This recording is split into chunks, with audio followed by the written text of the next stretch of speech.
हाँ जी। Principal ma'am हमारे साथ जुड़ चुके हैं, Shashi sir.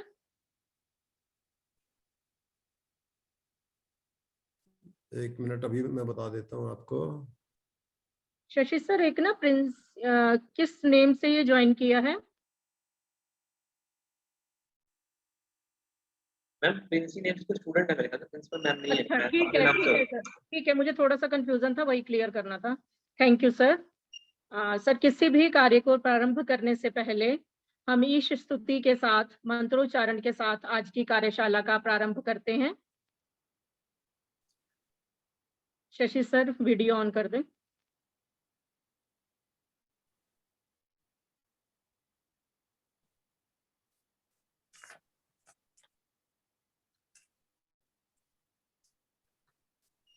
Ma'am Nitin join हो रहा है, 2 मिनट लगेंगे उसे ना। कोई बात नहीं सर।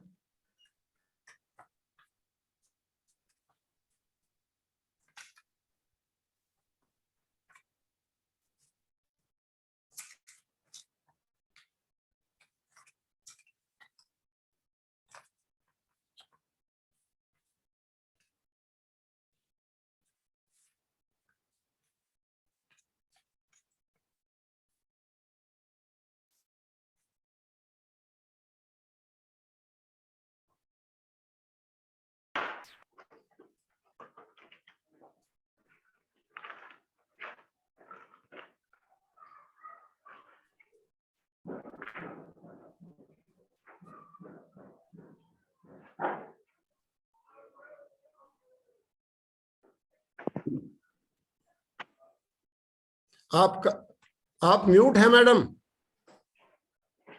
आप म्यूट हैं मैडम। सर, रामचंद्र शास्त्री जी अभी हमारे साथ जुड़े हैं। कन्या महाविद्यालय जालंधर के ऑनलाइन मंच पर आपका हार्दिक स्वागत है सर। रामचंद्र जी, मेरी आवाज आ रही है आपको?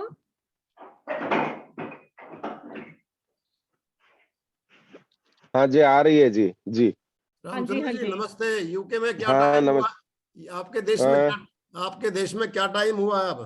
हाँ, अभी सुबह के 6:34 हुए हैं जी। अरे, आपको सुबह सुबह जगा दिया, उसके लिए क्षमा। नहीं नहीं नहीं नहीं नहीं नहीं नहीं, कोई बात नहीं आचार्य जी, आपका प्रवचन सुनना है जी। हाँ जी सर, ये तो विद्यार्थी की श्रद्धा है आपके प्रति, इसीलिए वो सुबह सुबह उठ के आपका लेक्चर सुनने के लिए तैयार है। ये बहुत बड़े विद्वान है मैडम, सर, ये बहुत बड़े विद्वान है, और लंदन में आप जाओगे तो हजारों फॉलोअर्स हैं इनके जो इनको बड़ी श्रद्धा से याद करते हैं, और ये बहुत डोनेशन करते हैं इंडिया में, चैरिटी में बहुत काम करते हैं, गरीब बच्चों को पढ़ाना, आश्रमों में दान देना, साधना करना। इनके पिताजी भी बड़े तपस्वी हैं, साधक हैं। स्वागत है सर आपका कन्या महाविद्यालय के ऑनलाइन मंच पर। नितिन सर जुड़ चुके हैं सर? जी मैम, नितिन सर आ गए हैं। हाँ जी। रामचंद्र जी, मुझे लगता है आप ही की वेट हो रही थी, तो हम विधिवत रूप से आज की कार्यशाला प्रारंभ करते हैं मंगलाचरण के साथ।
ईश्वर की असीम अनुकंपा से आज हम इस कार्यशाला का शुभारंभ करते हैं और प्रोफेसर बलबीर आचार्य जी का कन्या महाविद्यालय जालंधर के समस्त परिवार की ओर से बहुत बहुत हार्दिक अभिनंदन करते हैं। आपके जितने भी विद्यार्थी विदेशों से हमारे साथ जुड़े हैं और 50 से अधिक वर्षों से वहाँ योग की क्लासेस लगा रहे हैं, तो उनका भी हम कन्या महाविद्यालय जालंधर की ओर से विशेष स्वागत करते हैं और अभिनंदन करते हैं। आपके विषय में कन्या महाविद्यालय की ओर से संक्षिप्त परिचय प्रस्तुत करना मैं अपना परम कर्तव्य समझती हूँ। प्रोफेसर बलबीर आचार्य जी भारतीय संस्कृति, संस्कृत एवं विशिष्ट रूप से योग के क्षेत्र में अत्यंत महत्वपूर्ण भूमिका निभाने वाले आर्य समाज के गौरव 80 वर्ष के युवा, हम सभी के लिए शारीरिक एवं मानसिक स्वास्थ्य की प्रेरणा है। अष्टांग योग के सिद्ध हस्त ऋषि प्रोफेसर बलबीर आचार्य जी अध्यापन के क्षेत्र में एक विशाल अनुभव रखने के साथ साथ सामाजिक क्षेत्र में भी अत्यंत विशाल योगदान रखते हैं। शोधपीठ एवं ललित कला विभाग दयानंद विश्वविद्यालय रोहतक में अध्यक्ष के रूप में अपनी सेवाएं देते हुए असंख्य शोधार्थियों को शोध निर्देशन दे चुके हैं। भारतीय परंपरा में महत्वपूर्ण विषय एवं आधुनिक संदर्भ में संपूर्ण विश्व में जिसकी महत्ता स्वीकार की जा चुकी है, उस योग विज्ञान की परंपरा को न केवल अग्रसर कर रहे हैं, अपितु मानव जीवन के स्वास्थ्य की सुरक्षा हेतु अनेक वर्षों से योग शिविर संचालित करते हुए जन जन को स्वस्थ जीवन प्रदान करने में अपनी सक्रिय भूमिका निभा रहे हैं। अंतर्राष्ट्रीय स्तर पर अनेकों कार्यक्रमों, संगोष्ठियों में विशिष्ट अतिथि के रूप में, अध्यक्ष के रूप में अपने चिंतन से सभी को उपकृत कर चुके हैं। 5 पुस्तकों सहित 2 दर्जन से अधिक शोधालेख विभिन्न पत्र पत्रिकाओं में आपके प्रकाशित हो चुके हैं। ऐसे अधिकारी विद्वान को आज अपने समक्ष पाकर हम सभी गौरवान्वित अनुभव कर रहे हैं, तो हम सभी यहाँ उनका हार्दिक अभिनंदन करते हैं और उन्हें सादर ऑनलाइन मंच पर आमंत्रित करते हैं। प्रोफेसर बलबीर आचार्य जी।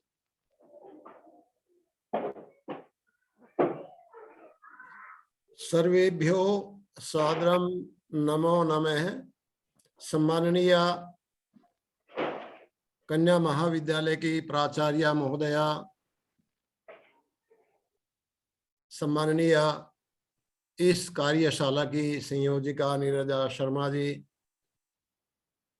और जो यहाँ मुझे दिखाई दे रहे हैं शशि जी, डॉक्टर रामचंद्र जी यूके से, डॉक्टर मधुमीत जी, डॉक्टर जयपाल सिंह राजपूत जी, और जो मुझे दिखाई नहीं दे रहे हैं स्क्रीन पर, उन सभी को सादर नमन करता हुआ अपनी बात प्रारंभ करूंगा।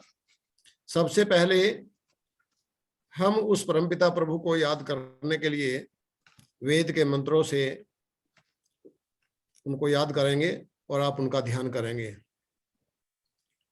ओम वेदाहमेतं पुरुषं महान्तं आदित्यवर्णं तमसः परस्तात् तमेव विदित्वाति मृत्युमेति नान्यपन्था विद्यते अयनाय, नान्यपन्था विद्यते अयनाय।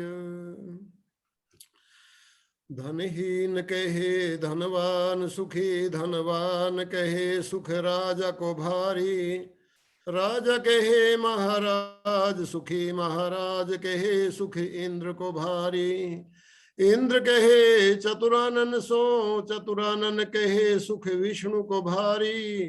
तुलसी अपने मन सोच कियो, प्रभु भक्ति बिन सब जीव दुखारी। ईश भक्ति बिन सब जीव दुखारी। इस योग की कार्यशाला में जो उपस्थित हैं, मैं मानता हूं, मैं तो सौभाग्यशाली अपने आप को मानता ही हूं कि आपके समक्ष उपस्थित हुआ विचार करने के लिए। इससे मुझे भी आत्मचिंतन करने का अवसर मिला, मुझे भी स्वाध्याय करने का अवसर मिला, और आप सबको भी एक अवसर मिलेगा हमारी उस परंपरा से जुड़ने के लिए, ज्ञान परंपरा से जुड़ने के लिए, जो शताब्दियों नहीं सहस्राब्दियों से इस देश में हमारे पूर्वजों ने सुचारू रूप से संचालित की थी। उस परंपरा को हम निभा रहे हैं, और आज पूरा विश्व 21 जून को योग दिवस के रूप में मनाने लगा है। इसी से आप अनुमान लगा सकते हैं कि त्रिकालदर्शी उन ऋषियों का चिंतन कितना वैज्ञानिक था कि आज 21वीं शताब्दी में भी उसकी वही उपयोगिता है जो उपयोगिता हमारे ऋषियों ने आज जब सृष्टि का निर्माण हुआ उस समय जब इसका उद्घाटन किया था, वही उपयोगिता आज भी सिद्ध कर रहे हैं आज के रिसर्चर। सबसे पहले मैं बताना चाहूंगा कि योग की परिभाषा क्या है। संस्कृत का एक विशेषता ये है संस्कृत भाषा की कि ये एक देव भाषा है, ये वैज्ञानिक भाषा है। देव भाषा क्यों कहा मैंने कि इस भाषा में कोई किसी प्रकार के उच्चारण की कमी नहीं है। इसके यदि वो अलग विषय हो जाएगा, उस पर नहीं जाऊंगा। इसके उच्चारण में हर एक मुख के अवयव का प्रयोग होता है, हर शब्दों की उत्पत्ति कैसे होती है उसकी साइंस भी बताई गई, हर वर्ण का प्रयोग होता है। और मैंने ये परीक्षण किया इस भाषा पर विशेष रूप से कि जो हकलाते हैं, स्टेमर्स की जिनको प्रॉब्लम है, जैसे सुमित जी, योगाचार्य सुमित जी बैठे हुए हैं, उन्होंने इसका प्रयोग किया था और काफी उनको लाभ हुआ है। यदि वो संस्कृत के श्लोकों का उच्चारण करते हैं, वेद मंत्रों का उच्चारण करते हैं और महर्षि पाणिनि के प्रत्याहार सूत्रों का उच्चारण करते हैं, जो प्रत्याहार सूत्र उन्होंने व्याकरण में लिखे हैं, तो बहुत बड़ा लाभ उनको मिलता है और बहुत जल्दी ही उनकी हकलाहट दूर हो जाती है। और यदि आप रावण का बनाया हुआ शिव तांडव स्तोत्र का पाठ कर लें तो पाठ करते करते आपकी हकलाहट दूर हो जाएगी। ऐसा एक्सरसाइज इन अक्षरों की होती है। इसलिए मैंने कहा कि ये देव भाषा है। तो देव भाषा का एक विशेषता ये है कि यहाँ पर मूल शब्द हैं कुछ जिनको बोला जाता है धातु। पाणिनि ने 2000 मूल धातुएं इकट्ठी की, जिनसे एक धातु से लगभग 1300 शब्द बनते हैं। आप अब मल्टीप्लाई कर लो 2000 को 13 से, कितने शब्द बन जाएंगे, क्रियापद बन जाएंगे। तो पाणिनि ने 3 धातुएं दी हैं योग शब्द, जिससे योग शब्द बनता है।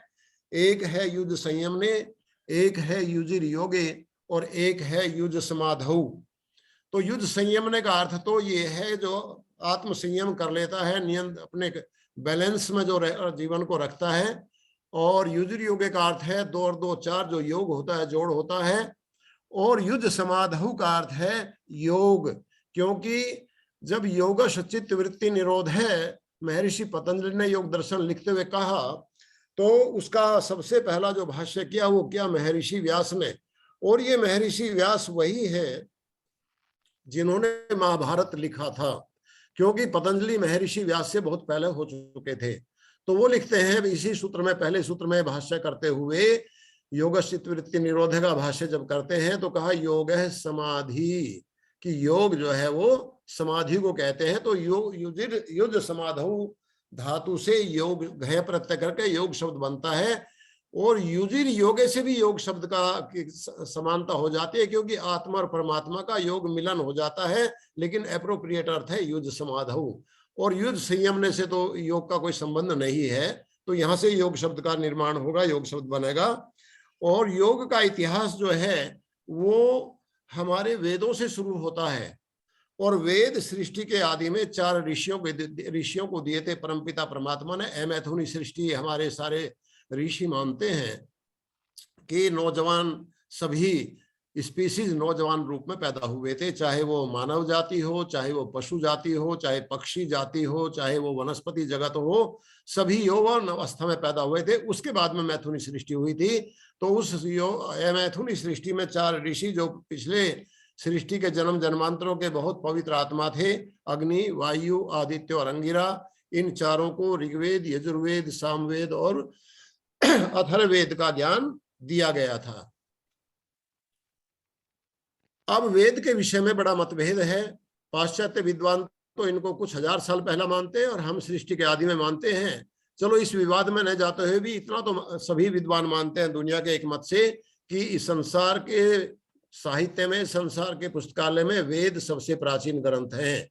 जब वेद सबसे प्राचीन ग्रंथ हैं तो योग का विवेचन सबसे पहले वेद में मिलता है। मैं कुछ मंत्र आपके सामने बोलता हूँ। ऋग्वेद मंडल 5 सूक्त 81 मंत्र है 1, युंजते मनयुत युंजते धियो विप्रा विप्रस्य बृहतो विपश्चिते विहोत्रा दधे वायुना विदेक इन मही देवस्य सवितुः परिष्टुति ही। इसी प्रकार यजुर्वेद के अध्याय 11 मंत्र 1 है, युंजान प्रथमम मनस्तत्वाय सविता धियम अग्निर ज्योतिर्निचाय पृथिव्याध्याभरत। यहाँ युंजाने का अर्थ है युक्त करना, समाधि लगाना। और इसी अध्याय के 11वें अध्याय का 14वां मंत्र है, योगे योगे तवस्तरम वाजे वाजे हवा महे सखाय इंद्रमूतये। तो इस प्रकार से बड़ा विवेचन जो मूल रूप से आया वो वेदों में आया। वेदों के बाद में जो विवेचन आया फिर उपनि ब्राह्मण ग्रंथों में आया।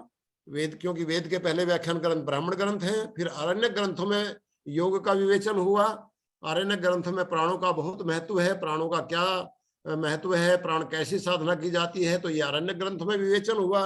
और उपनिषद तो केवल और केवल आध्यात्मिक ज्ञान को प्रकट करने के लिए लिखे गए थे।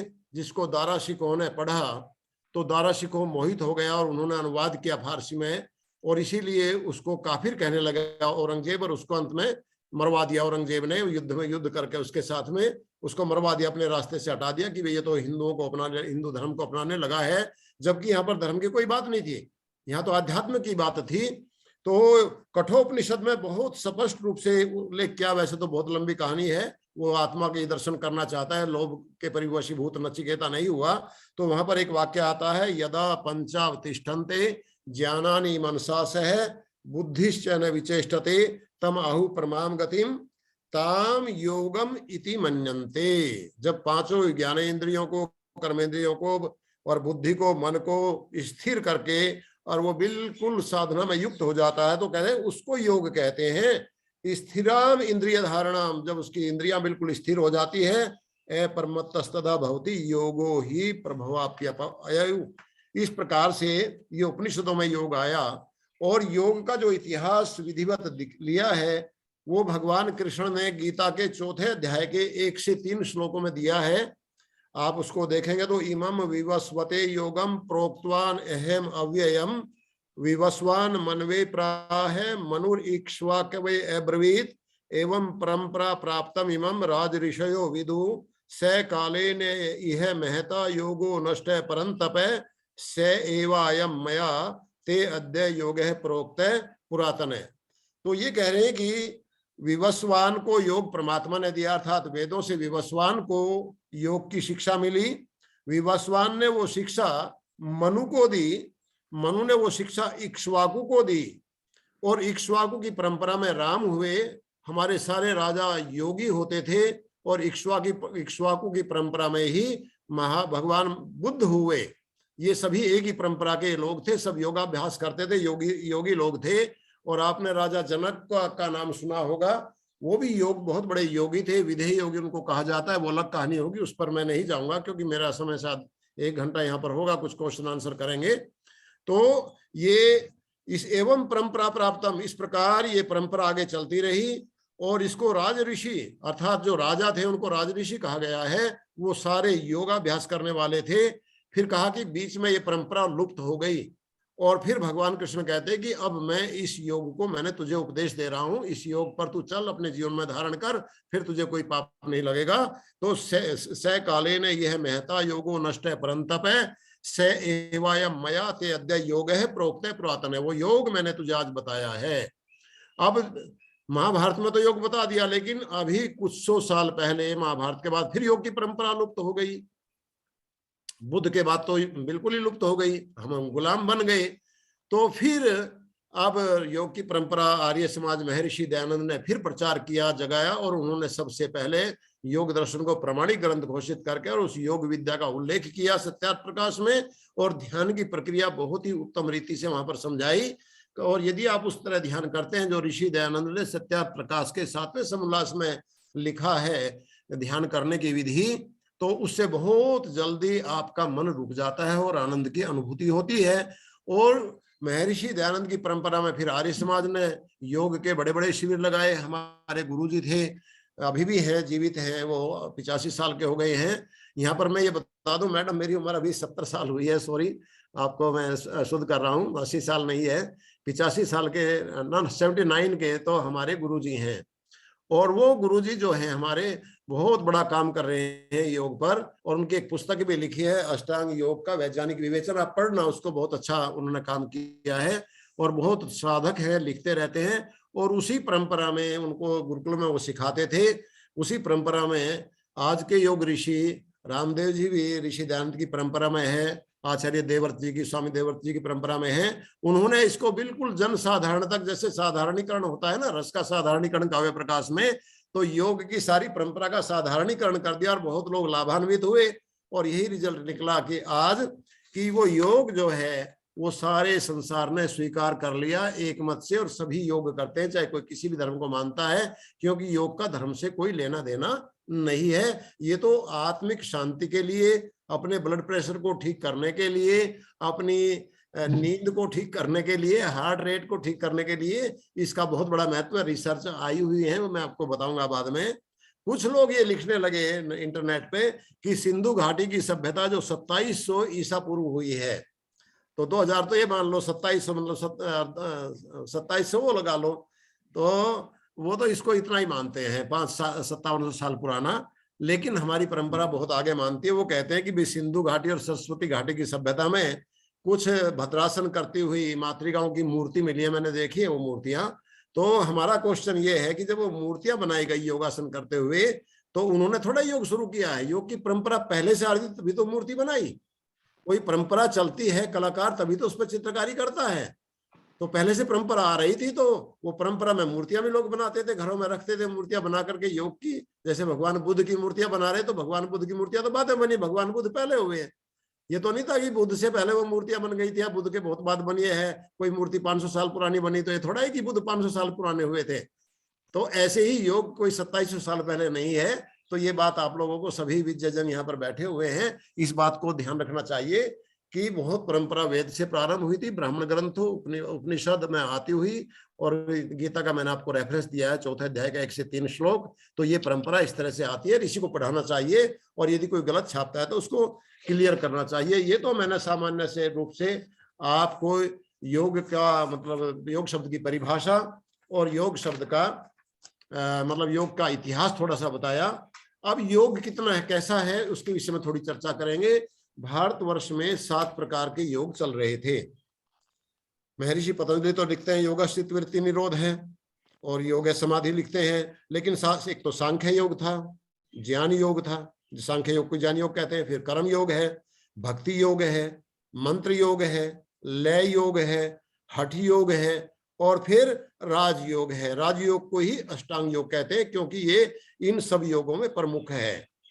तो सांख्य तो ज्ञान है, जैसा गीता में कहा गया है, रीते ज्ञानान्न मुक्ति, कि बिना नॉलेज के सांख्य दर्शन का तो यही सिद्धांत है कि जब तक प्रकृति और से लेकर सारी का ज्ञान नहीं होगा, तब हम उससे विरक्त नहीं हो सकते। जब तक विरक्त नहीं होंगे तो फिर हमें मुक्ति नहीं मिलेगी। तो ज्ञान सांख्य का बहुत बड़ा महत्व है। और भगवान कृष्ण ये कहते हैं कि कर्म करो कर्मण्येवाधिकारस्ते मां फलेषु कदाचन, माँ कर्म फल हेतुर्भू माते संगोस्त्वे कर्मणि, की कर्म करो और अधिकार को छोड़ दो, कर्म में तुम्हारा अधिकार है, फलों में अधिकार नहीं है। और वो ये 18वें अध्याय के 45 श्लोक में ये भी कहते हैं कि ऐसी पूजा करो भगवान की, कर्मों से ही पूजा हो जाए तुम्हारी, इतना तन्मयता से, इतना कुशलता से कर्म को करो कि कर्म से ही भगवान की पूजा हो जाए। वो आरती की बात नहीं करते, पूजा की बात नहीं करते, वो किसी कर्मकांड की बात नहीं करते। वो कहते हैं कर्मों को ही इतनी कुशलता से आप करो। 18वें अध्याय का 45वां श्लोक बोल रहा हूं कि स्व स्व कर्मणा तम अभ्यर्चय ततः सिद्धिम लभते नरे। कि अपने अपने कर्म से ही परमात्मा की पूजा करो तो उसी से व्यक्ति को सिद्धि मिल जाती है। जैसे कि एक सैनिक खड़ा हुआ है सीमा पर और वो सीमा की रक्षा बड़ी चतुराई से करता है, बड़ी बहादुरी से करता है, भयभीत नहीं होता है, उसके प्राण भी यदि चले जाते हैं तो भगवान कृष्ण के शब्दों में ततः सिद्धिम लभते नर, वहीं से उसको सिद्धि मिल जाएगी, वहीं से मुक्ति प्राप्त हो जाएगी। फिर गीता एक और बात कहती है कि योग है कर्मसु कौशलम, कि योग कर्मों में कुशलता है, कुशलता पूर्वक कर्म करो। कुशलता पूर्वक क्या कर्म हो सकते हैं कि मैं एक उदाहरण देता हूं आपको। ये उदाहरण मेरा नहीं है। ये आवाज कैसी आ रही है?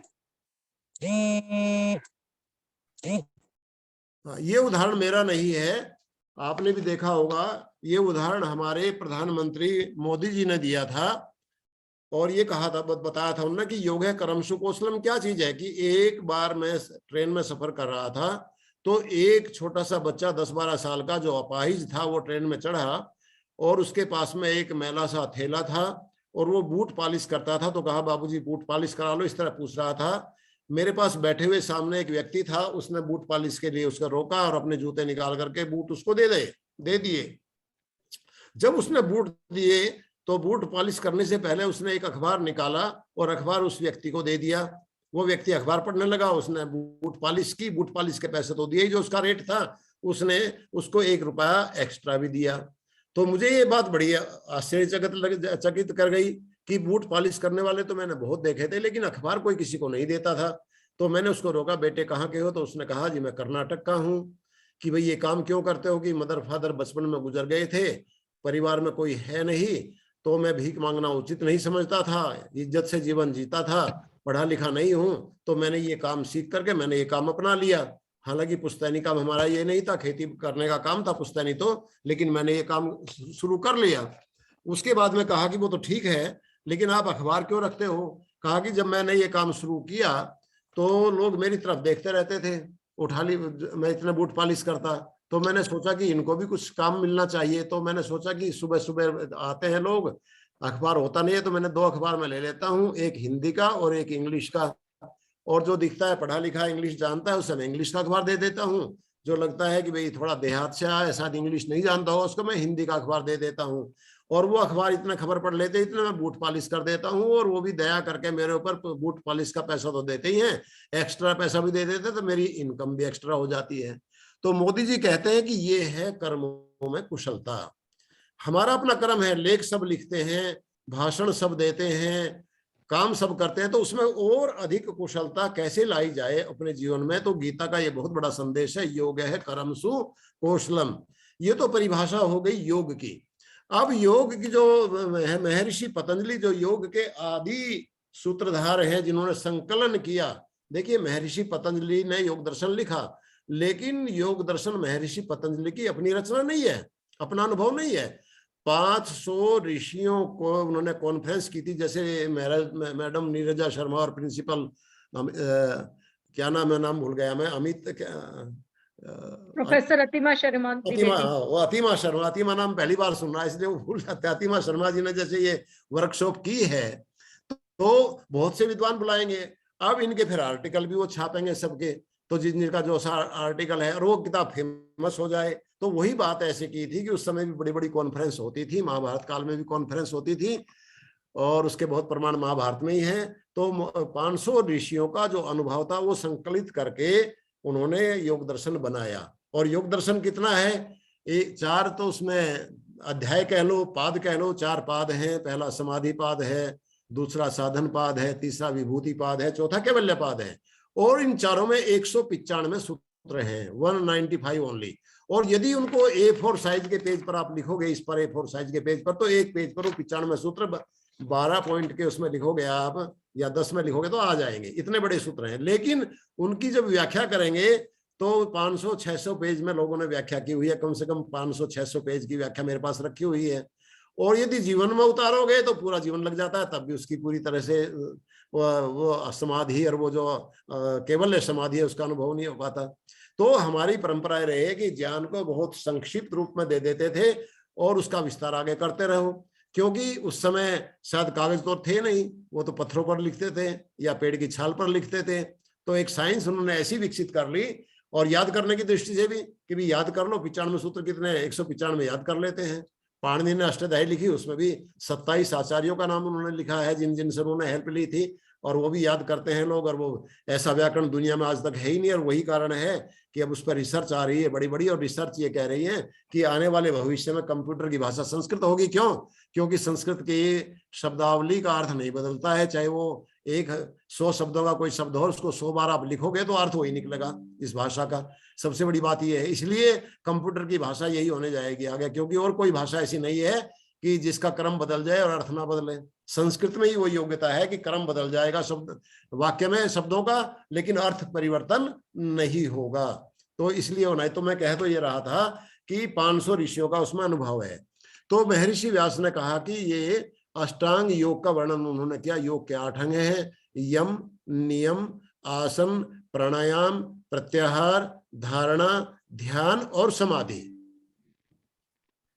अब यदि आप इन पर विचार करेंगे तो जब ये योग दर्शन लिखा गया था महाभारत से भी बहुत पहले, उस समय जो इनकी उपयोगिता रही होगी, मैं समझता हूं कि आज के परिप्रेक्ष्य में, 21वीं शताब्दी के परिप्रेक्ष्य में इन यम अष्टांग योग की आवश्यकता बहुत अधिक है। मैं अभी समझाऊंगा इसको। जैसे यम है, यम 5 है, अहिंसा, सत्य, अस्तेय, ब्रह्मचर्य और अपरिग्रह। अहिंसा का अर्थ ये बिल्कुल नहीं है कि तुम्हारे किसी के ने एक गाल पर मार दिया, दूसरा गाल भी उसका आगे कर दो, और यदि उसने दूसरे गाल पर भी मार दिया तो तीसरा गाल कहां से लाओगे। ये अहिंसा की परिभाषा नहीं दी योग दर्शन में, न हमारे शास्त्रों में दी है।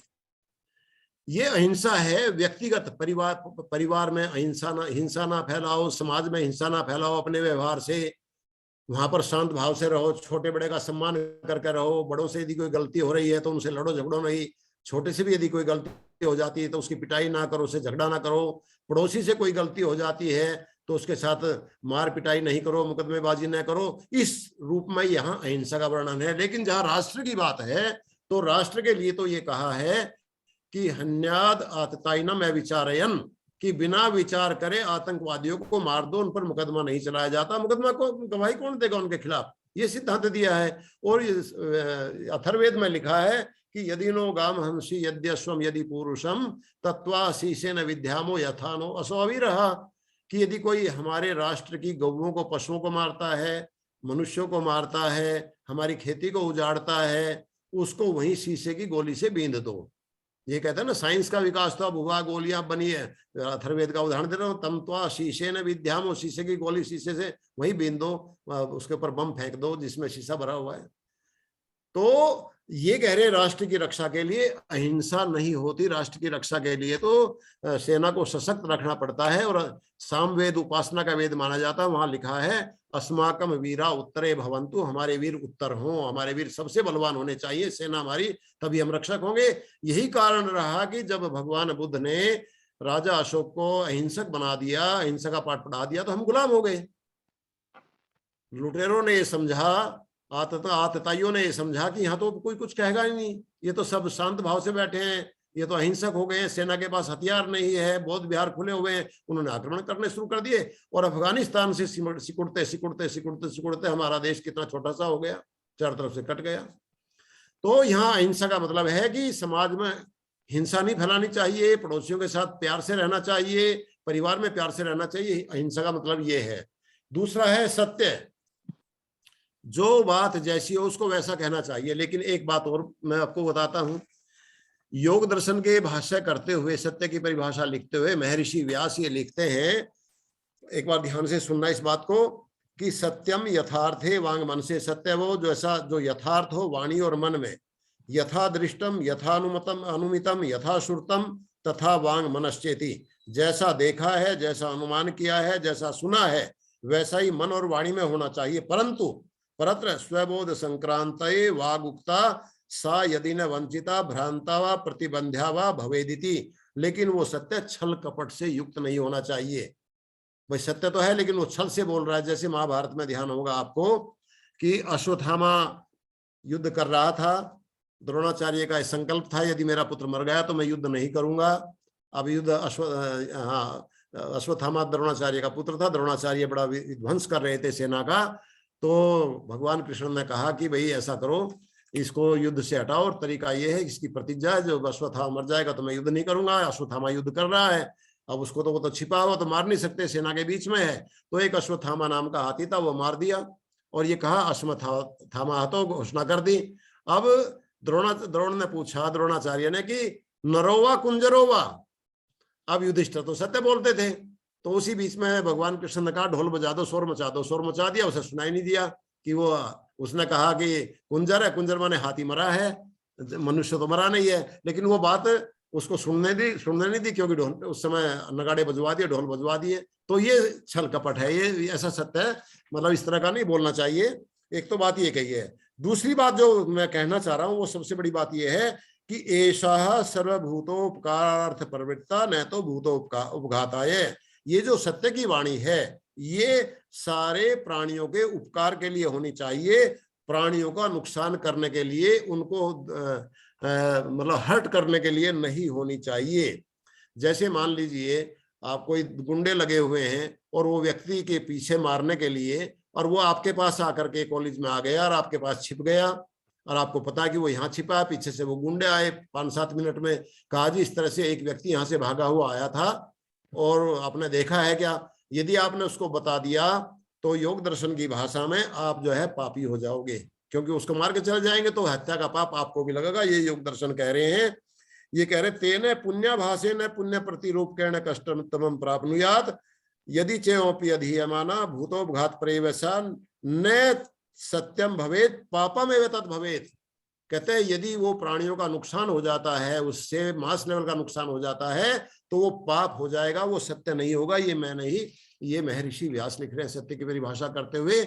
इसीलिए संस्कृत के कवियों ने एक श्लोक आपने सुना होगा कि सत्यम बुर्यात प्रियम बुर्यात न बुर्यात सत्यम प्रियम, कि सत्य बोलो प्रिय बोलो, ऐसा कड़वा सत्य न बोलो जो दूसरे को चोट पहुंचा दे। मान लीजिए कोई व्यक्ति की आंख खराब है और उसको आप कहो काने तेरी आंख कैसे फूट गई थी, बात तो ठीक है, लेकिन वो व्यक्ति परेशान हो जाएगा, वो व्यक्ति को चोट लगेगी तो वो पाप हो जाएगा, क्योंकि आपने उसका दिल दुखाया है। आप यही पूछ सकते हो कि भाई साहब आपकी आंख में क्या क्या हो गया था, क्या खराबी आ गई थी, तो ये भी पूछ सकते हैं आप। तो सत्य कैसा होना चाहिए? सत्य होना चाहिए बहुत ही मधुर होना चाहिए। और यदि झूठ भी बोलना पड़े मास लेवल को, मान लीजिए एक आतंकवादी वो बम लिए घूम रहा है, तो बचाने के लिए झूठ भी बोलना पड़े, झूठ बोल दो, यहाँ पर वो पाप नहीं होगा, वो पुण्य होगा। ऐसा महर्षि व्यास लिखते हैं। क्योंकि मैं ये मानता हूं, मैंने लगभग सारे दर्शन पढ़े हैं, वेद पढ़े हैं, कि व्यवहारिक है सारे दर्शन और हमारे जीवन से संबंधित है। कोई भी दर्शन ऐसा नहीं है जो अव्यवहारिक हो। दूसरी परिभाषा अहिंसा सत्य अस्तेय की, अहिंसा सत्य अस्तेय, अस्तेय माने चोरी न करना। देखिए ये परिभाषा मैं कह रहा था ना कि ये महाभारत से पहले लिखी गई थी, लेकिन आज भी उतनी सत्य है। अब चोरी आज कौन सा संविधान में नियम है कि भाई जो चोरी करेगा उसको दंड मिलेगा, लेकिन कई लोग नकल करते हैं, वो भी चोरी है। आजकल एग्जाम चल रहे हैं, बहुत नकल के केस पकड़े जा रहे हैं, पेपर निरस्त किए जा रहे हैं, तो ये भी तो बहुत बड़ी चोरी है। और इसमें हम अध्यापक भी कई बार इन्वॉल्व हो जाते हैं, प्रोफेसर भी इन्वॉल्व हो जाते हैं जब उनका कोई अपना रिश्तेदार बैठा हुआ होता है। और कई बार क्या करते हैं हम, पेपर छापने के लिए नंबर मिलने हैं, यूनिवर्सिटी ने नंबर बनाया हुआ कि भी इतने पेपर छपने चाहिए तब प्रमोशन होगा। हम कोई इंग्लिश का पेपर उठाएंगे, किसी ने बहुत अच्छा लिख रखा है, हमारे सब्जेक्ट का है, दक्षिण भारत के किसी व्यक्ति ने लिखा, और हम उसका अनुवाद जो है संस्कृत में कर देंगे या उसका अनुवाद हिंदी में कर देंगे, या कोई संस्कृत के पेपर को इंग्लिश में अनुवाद करके छाप देगा, हिंदी के अनुवाद करके छाप देगा। तो ऐसा बहुत होता है इसमें। तो इसे कहते हैं संस्कृत में साहित्य चोर विभाव्यते। इस प्रकार के साहित्य चोर जो है वो चमकते रहते हैं, दिखाते रहते हैं कि मैंने 100 पेपर लिख दिए। हमारे एक साथी थे, उसने 108 रिसर्च पेपर लिख दिए। मैंने उससे पूछा कि रिसर्च पेपर लिखने में 2-3 महीने लगते हैं, एक रिसर्च पेपर लिखने में, आप इस हिसाब से लगाओ। अरे ऐसे थोड़ा ही है, किताब 10 किताब उठाओ और ना उधर की उधर, उधर की उधर करके कुछ मैगजीन उठाओ, अपना लिख दो पेपर। तो ये साहित्य चोर होते हैं। तो यहाँ चोरी का मतलब बहुत व्यापक है, ये भी नहीं करना चाहिए। और इस चोरी से, इस नकल से जो आवाज हो रही है, बच्चों की योग्यता खत्म हो जाएगी, हमारे साइंटिस्ट नहीं बनेंगे, हमारे कोई डॉक्टर नहीं बनेंगे, बड़ी समस्या हो जाएगी। तो आज भी उतना ही उपयोगी आज के परिप्रेक्ष्य में ये यम नियम। तो अहिंसा सत्य अस्तेय ब्रह्मचर्य, ब्रह्मचर्य का अर्थ देखिए, हम ये मानते हैं जिसने शादी ना की हो, लेकिन ये नहीं है ब्रह्मचर्य का अर्थ। जो सदाचारी है वो ब्रह्मचारी है, चाहे वो गृहस्थी हो, चाहे वो वानप्रस्थी हो, चाहे वो ब्रह्म सन्यासी हो। ब्रह्म के अर्थ 11 हैं वैदिक साहित्य में। तो ब्रह्म का एक अर्थ ज्ञान भी है, ब्रह्म का एक अर्थ परमात्मा भी है। तो विद्यार्थी काल में ज्ञान को अर्जित करते थे, ज्ञानार्जन के कारण से उनको ब्रह्मचारी कहा जाने लगा, क्योंकि सभी ज्ञानार्जन करते थे। हमारे यहाँ कोई अनपढ़ नहीं था, ये तो बाद में गुलाम होने के बाद हम अनपढ़ बने हैं, लेकिन हमारे यहाँ कोई भी इलिटरेट, कोई भी अनपढ़ नहीं होता था। ये तो अंग्रेजों की लिखी हुई, जो यूके के विद्वान थे उन्होंने लिखा कि यहाँ तो कोई अनपढ़ है ही नहीं, कैसे गुलाम बना के रखोगे। तो उन्होंने शिक्षा पद्धति बदल दी हमारी सारी की सारी। कुछ मुस्लिम पीरियड में हमारा नुकसान हुआ बहुत बड़ा। तो ये जो है ब्रह्मचारी का अर्थ इतना ही है कि सदाचारी। इसीलिए शतपथ ब्राह्मण में एक पाठ आता है, रामचंद्र जी बैठे हैं यूके से, उन्होंने पढ़ा होगा ब्रह्मचारी धर्म निरूपण, जब उन्होंने एमए की थी। तो वहां पर एक प्रसंग आया ब्रह्मचारी धर्म निरूपण में कि ब्रह्मचारी माने विद्यार्थी, विद्यार्थियों के कर्तव्य, धर्म हमारे यहाँ कर्तव्य का वाचक है, रिलीजन का वाचक नहीं है, उसकी अलग व्याख्या करेंगे। तो वहां कहा कि ब्रह्मचारी अपनी पत्नी को अपने साथ गुरुकुल में रखे या न रखे। फिर कई आचार्यों ने तो ये कहा कि नहीं रखना चाहिए, कुछ ने कहा रखना चाहिए। फिर ये डिसीजन लिया कि यदि विद्याध्ययन में उसका नुकसान नहीं होता है तो अपनी पत्नी के साथ वो गुरुकुल में रह सकता है ब्रह्मचारी। बिल्कुल साफ साफ लिखा ब्रह्मचर्य धर्म निरूपण में, और वो छपा हुआ था, हमारे पाठ्यक्रम में लगा हुआ था, और शतपथ ब्राह्मण का है। आप चाहोगे तो मैं रेफरेंस दे दूंगा। तो ब्रह्मचारी का अर्थ है सदाचारी। अगला है अहिंसा, सत्य, अस्तेय, ब्रह्मचर्य, अपरिग्रह। अपरिग्रह की आज बहुत बड़ी आवश्यकता है, बहुत बड़ी आवश्यकता है। अपरिग्रह का मतलब है आवश्यकता से अधिक सामान इकट्ठा न करना। अब आपने पढ़ा होगा अखबारों में या सुना होगा कि कुछ 100 लोगों के पास में दुनिया की संपत्ति का 95%, 90% है, कुछ 100 लोगों के पास में, और बाकी जो 5% संपत्ति है वो बाकी जनता के पास है, इसलिए जनता समाज में अभाव है। अब एक बार भूखमरी हुई थी, जब हमारे स्वर्गीय लाल बहादुर शास्त्री जी प्रधानमंत्री थे, तो देश में अनाज की कमी हो गई। अमेरिका ने अनाज देना बंद कर दिया और देश में अनाज की कमी हो गई। और पता ये लगा गुप्तचरों से कि अनाज की कमी नहीं हुई है, ये करके सोच करके कि अमेरिका ने सप्लाई बंद कर दी है। तो यहाँ पर जो है बड़े बड़े स्टॉकिस्ट जो हैं, जो बड़े बड़े व्यापारी हैं, उन्होंने वो सारा गोदामों में छिपा लिया है ताकि महंगे दाम पर हम बेचेंगे। जब ये पता लगा तो लाल बहादुर शास्त्री जी ने ये बताया, वो घोषणा कर दी कि हमारे इतने टन ऑस्ट्रेलिया से 3 जहाज भर के चल दिए हैं, इतने 100 टन उनमें अनाज है, और वो 2 दिन में हमारे बंदरगाहों पर पहुंच जाएंगे। ये रेडियो पे घोषणा कर दिया, आप उस समय रिकॉर्ड देख सकते हो। उसी घोषणा के तुरंत बाद सारा अनाज मंडियों में लग गया आकर के ढेर। तो ये अपरिग्रह, आज इतनी आवश्यकता है इस अपरिग्रह की, जितनी शायद प्राचीन काल में नहीं रही होगी। उस समय लोग ज्यादा नैतिक थे, हमारी नैतिकता बिल्कुल खत्म हो गई है। तो विद्यार्थियों को पाठ्यक्रम में ये यम और नियम दोनों लगाने चाहिए, ताकि इनको समझ करके और विद्यार्थी जमाखोरी ना करें, विद्यार्थी अपने लाभ के लिए। अभी आपने देखा होगा पेंडेमिक हुआ तो वैक्सीन आई, और वैक्सीन आई तो कुछ लोगों ने वैक्सीन छिपा के रख ली। कुछ सरकारों ने भी, मतलब उसमें सरकार भी इन्वॉल्व थी, कि बड़ी धीमी गति से वैक्सीन लगाई कि आई नहीं रही ऊपर से। तो इस तरह की स्थिति आई अभी पेंडेमिक के टाइम में, और बहुत दवाइयां बहुत महंगी कर दी। तो ये अपरिग्रह का पाठ हमें पढ़ाया ही नहीं गया, नैतिकता का पाठ पढ़ाया ही नहीं गया। ये हमारे जीवन का हिस्सा होना चाहिए अपरिग्रह। ये है 21वीं शताब्दी में इसका परिणाम। तो ये आज बहुत जरूरी है। मैं एक व्यक्ति के पास में गया अमेरिका में, ह्यूस्टन से 200 किलोमीटर दूर था। उसका वो इंडियन था, IIT दिल्ली से रिटायर प्रोफेसर थे। उन्होंने वहां पर एक फैक्ट्री लगाई जाके अमेरिका में। तो अमेरिका की फैक्ट्री में उन्होंने बुलाया, मैं उनके घर गया, 2 घंटे की ड्राइव थी, उनके रिश्तेदार लेकर के गए थे। तो खाना खुना खाया, उसके बाद कहने लगे, आचार्य जी कुछ ऐसी विद्या है योग में जो नींद पूरी करा दे, क्योंकि मुझे नींद नहीं आती और मेरी वाइफ को भी नींद नहीं आती है। मैंने कहा भाई हाँ बिल्कुल है, योग में तो पूरा इलाज है नींद का, रिसर्च भी आ चुकी है। कह रहा हाँ मैंने रिसर्च पढ़ी, तभी मैंने आपसे मैं रिसर्च वो करने के लिए बुलाया है आपको, कि भाई उस योग को मुझे सिखाओ। मैंने कहा अपरिग्रह का पालन करो। मैंने उनका देखा कि 10 एकड़ में को 5-6 एकड़ में को मकान था उनका, बाहर बहुत बड़ा स्विमिंग पूल था और 4 मंजिल का स्विमिंग मकान था। और स्पीकर लगाए हुए थे, किसी को बुलाना बात करनी होती थी तो स्पीकर पे बोलते थे कि नीचे आ जाओ, क्योंकि इतना कौन चढ़े तीसरी मंजिल तक बुलाने के लिए, आवाज दे, सुने ना सुने, हर कमरे में स्पीकर लगा रखा था। तो मैंने देखा कि भाई अपरिग्रह का बिल्कुल पालन नहीं, इसलिए परेशान है ये लोग। तो मैंने कहा कि वो कह लगे जी अपरिग्रह का मतलब क्या होता है? मैंने कहा आवश्यकता से ज्यादा सामान ना रखो।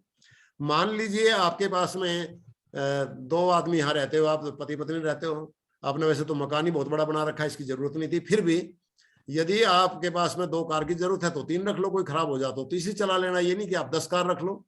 उन्होंने कहा कि मेरे पास तो 10 की 10 कारें हैं, आपको कैसे पता? मैंने कहा मुझे नहीं पता 10 कारें हैं। उसने अपनी गैराज दिखाई तो 10 कार थी, दुनिया की वो कार थी उसके पास में जो कंपनियां 20-20, 30-30 बनाती हैं, बहुत महंगी महंगी 10 कारें थी।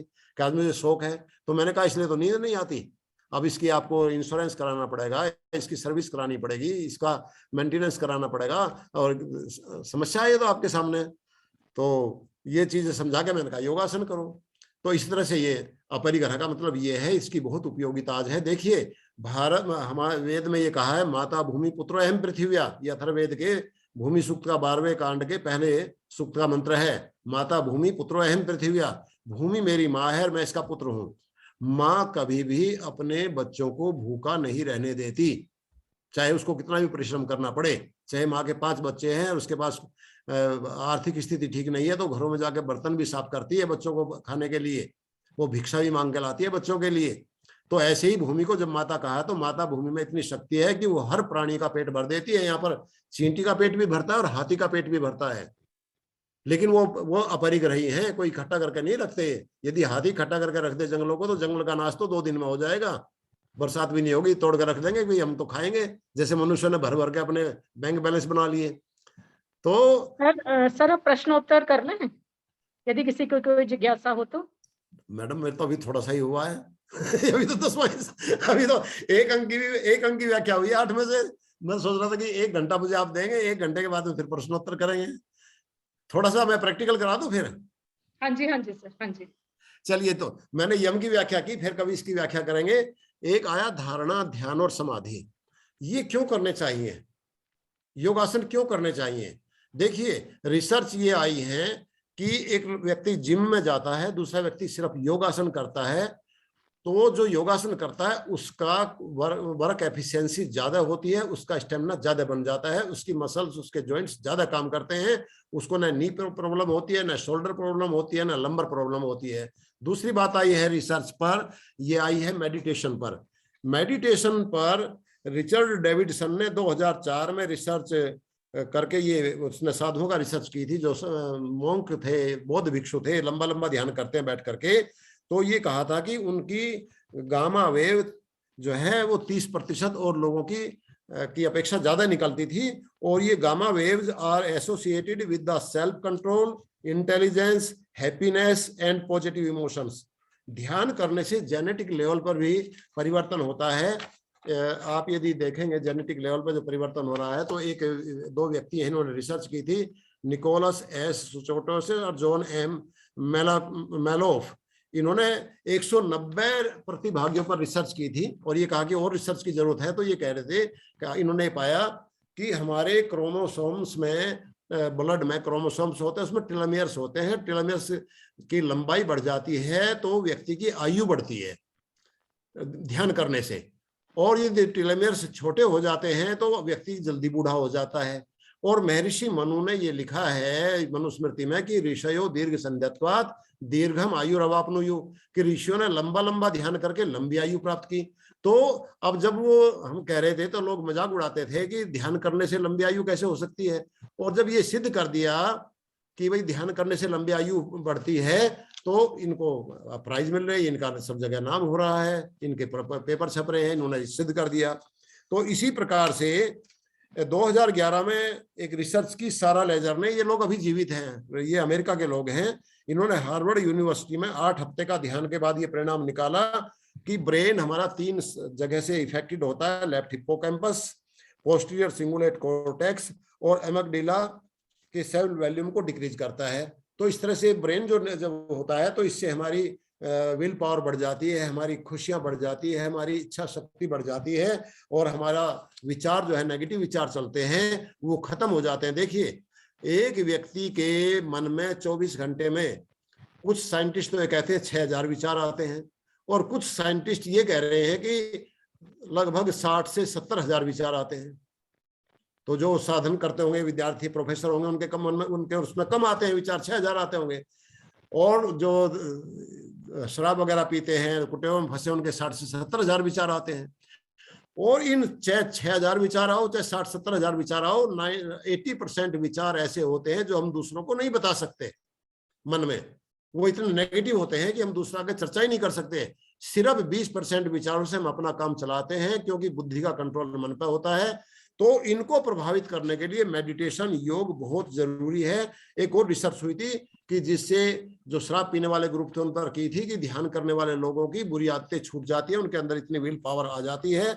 इसी प्रकार से इरिटेबल बाउल सिंड्रोम, एक जिसको हिंदी में सगृहिणी बोलते हैं, पेट की बीमारियां बहुत भयंकर, कहते ये भी ध्यान करने से इस पर दवाइयों का भी उतना असर होता है और ध्यान करने वालों का भी उतना ही असर होता है। ऐसे ही पेन मैनेजमेंट में मेरे पास में ये रिसर्च पेपर है, मैं उसको देख के बता रहा हूँ आपके सामने, ये मैंने इंटरनेट से डाउनलोड किया था। हाई ब्लड प्रेशर पे बहुत पॉजिटिव इफेक्ट पड़ता है, माइग्रेन बिल्कुल ठीक हो जाता है मेडिटेशन से और योगासनों से, ये रिसर्च होती है। और एंजाइटी, जिसे उद्विग्नता बोलते हैं, ये बहुत भयंकर है। और हमारे बीमारियों का 95% disease comes due to our negative thoughts, ये मैं बताना चाह रहा हूं आपको। और नेगेटिव थॉट्स को दूर करने के लिए, मान लीजिए किसी को क्रोध आ रहा है, मेडिकल में कोई साइंस नहीं, कोई पिल नहीं है कि नेगेटिव थॉट को खत्म कर देंगे। जब तक क्रोध खत्म समाप्त नहीं होगा, ब्लड प्रेशर ठीक नहीं होगा, ब्लड प्रेशर ठीक नहीं होगा तो हार्ट की बीमारी ठीक नहीं होगी, आपका डाइजेशन सिस्टम ठीक नहीं होगा, आपके लंग्स ठीक नहीं होंगे। प्राणायाम करोगे तो 5 क्यूबिक लीटर हवा हमारे लंग्स में होती है, जब हम नॉर्मल श्वास लेते हैं तो 1/2 क्यूबिक लीटर हवा निकलती है। इसका मतलब 10वां हिस्सा हवा का बाहर निकला कार्बन डाइऑक्साइड का, उतनी ऑक्सीजन अंदर जाएगी 10वें हिस्से की, तो हमारे अंग बीमार हो जाएंगे, हमारे डिजीनेस हो जाएगी, हम मेमोरी पावर लॉस हो जाएगा। यदि आप प्राणायाम करोगे तो ऑक्सीजन जाएगी अधिक, तो वो सारी के सारे शरीर में फैल जाएगी, तो आपको कैंसर नहीं होंगे, लंग्स की प्रॉब्लम नहीं होगी, दमा नहीं होगा, अस्थमा नहीं होगा, आर्थराइटिस नहीं होगी।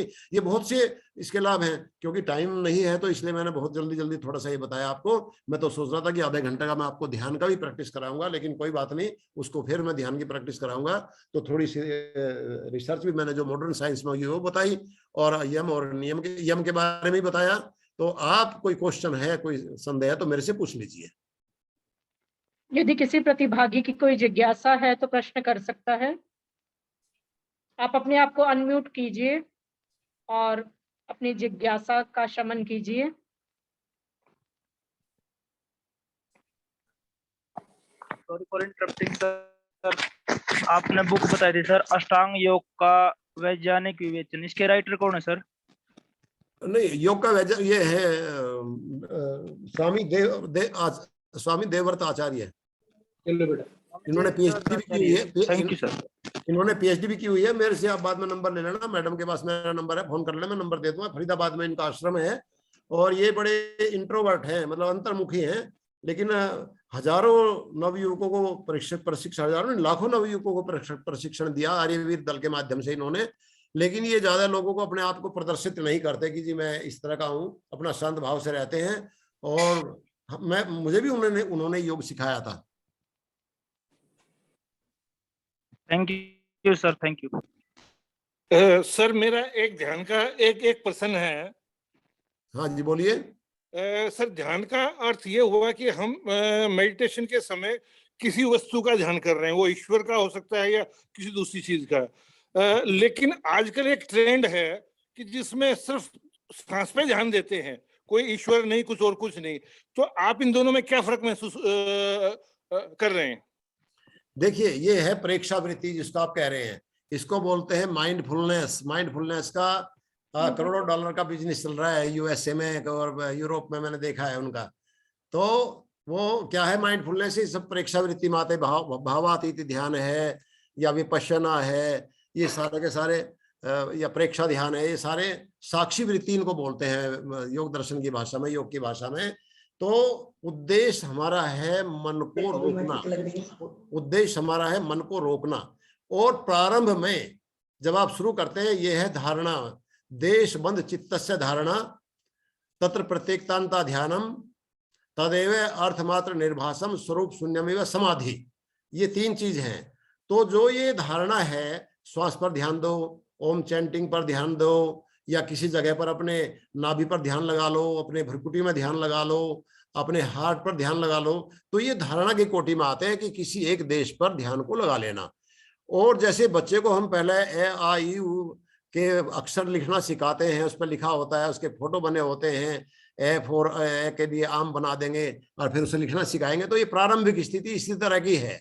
ध्यान की स्थिति जो है, जब आप एक जगह पर ध्यान रुक जाएगा तो वो सारी चीजें भूल जाएंगे। तत्र प्रत्येक तानता, जहां आप ध्यान लगा रहे हैं, श्वास पर लगा रहे हैं, या ओम चैंटिंग पर लगा रहे हैं, या अपने किसी शरीर के अंग पर लगा रहे हैं, या फूल पर लगा रहे हैं, वो सब कुछ भूल जाएं, बिल्कुल वही आपको दिखाई दे, वही मन में हो, कोई विचार ना हो, तो वो ध्यान कहलाएगा, और वही फिर समाधि में कन्वर्ट हो जाता है।